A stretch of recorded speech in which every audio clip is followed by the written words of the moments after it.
Why do we have a Satan display at Christmas time, rivaling the nativity scene? Like, what's that about? This story that's coming to us out of Iowa. For some reason, Satanism is taking over everything. I've never heard so much about Satanism as I have this Christmas season, and certainly over the course of the last year. I mean, they had the designer at Target who also had a Satanic line. Apparently nobody did that due diligence before they decided to let him or her or they design onesies for kids. Now they've got a Satanic display out in Iowa in the Capitol building, in the state Capitol building. Why do we have a Satan display at Christmas time? Michael Cassidy, who I believe is a former military member and also ran for Congress down in Mississippi, he didn't really like this. So he's out in Iowa and he decided, you know what? I'm going to take the thing down. Everybody flips out. The left is like, oh my gosh, our Satanic temple thing is gone. And so they're furious, they're upset. And Michael Cassidy, he did the right thing. He went and turned himself in. And he said, you know what? I took it down. So this now brings up a very interesting legal question. He turned himself in. He's being criminally charged. And I wonder why it is we didn't see more people criminally charged, I don't know, back in 2020. Remember when all of these groups were tearing down statues of Thomas Jefferson, our founding fathers, and somehow everybody thought that was okay? I want to cut to this video because I think it's important to remember what was going on. Here we are looking at this in Portland, Oregon, June 14th. A group of protesters tearing down Thomas Jefferson, the statue of Thomas Jefferson, at a school. Now, I don't know what happened to those kids, but this was happening all over the country. And the reason they wanted to do this is because of, well, Thomas Jefferson was a slave owner, and therefore we can't honor him at all, right? You hear the same stuff with George Washington, and this has been going on for quite some time. And somehow the left is okay with that. But when Michael Cassidy decides to take down this thing, let's take another good look at this monstrosity. When he goes and takes down this, well, that's just awful. And he's got to get arrested and put behind bars. So this brings up an interesting legal question right now. Should that statue have a right to exist in the state capitol in Iowa? Legally, did he have the right to do that? Legally, he may not have, but, this is where it gets interesting. I think that we actually need to examine that again. In other words, where do we draw the line?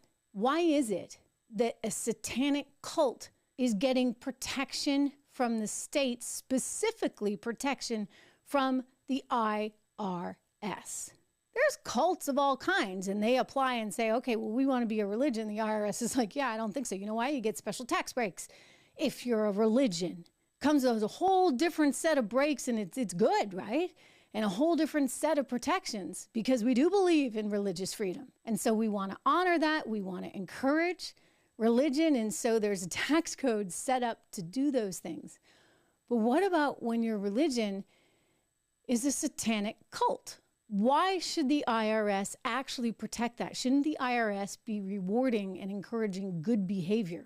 And look, I don't think I'm going out on a limb here saying if you're worshiping Satan and all that means, that's not a good thing. Meanwhile, they're not really religious, these groups. I mean, obviously you can't be if you actually believe in what Satan espouses and has become in popular culture and in religious culture, how Satan and the devil are viewed within Christianity. It's literally like the worst thing ever. If you're of the intellectual mind that Satan's just an idea and really we're not worshiping Satan per se, we're just worshiping this idea that we can be counterculture, then how are you a religion? I mean, and that's what they'd say. Like, a lot of them are like, oh, no, we don't really believe in the devil. We don't really believe in anything. We don't believe in anything. We don't believe that there's a God. We don't believe that there's hell. We don't believe in the devil. So we're just standing for like the opposite, politically the opposite. Well, at that point, you're just a political organization. Thank you very much. And you're using and manipulating the tax code and the benefit of you being, quote, religion for political purposes. So I love that Michael Cassidy turned himself in, and I love that he is probably going to take this thing all to court. And what he's doing is effectively challenging the use of tax code and legal laws that are on the books theoretically to protect these religions that aren't religions. This is actually really, really important right now, especially as we see just all of these, people. I believe there was a case in Connecticut of the Satanic temple wanting to have an after-school club. And the school was like, okay, so what? So taxpayer dollars are going to go to fund the Satanic club and the after-school for fourth graders? Well, the town was like, well, I guess we have to do this, right? Because it's free speech and it's freedom of religion. And the parents are like, no, we don't have to do this. The taxpayers are like, no, we don't have to do this. And I'm here to say, no, you don't have to do this. But maybe it's time that we actually put it on the books, because I guarantee you the founding fathers had no intention, ladies and gentlemen, no intention of having a display like that one opposite the nativity scene in Iowa in the state capitol building. All right, enough already. The fact that the left is celebrating the taking down, the defacing of statues, as they have done for the last several years. We can all remember the protests in Portland. This one happened in June of 2020.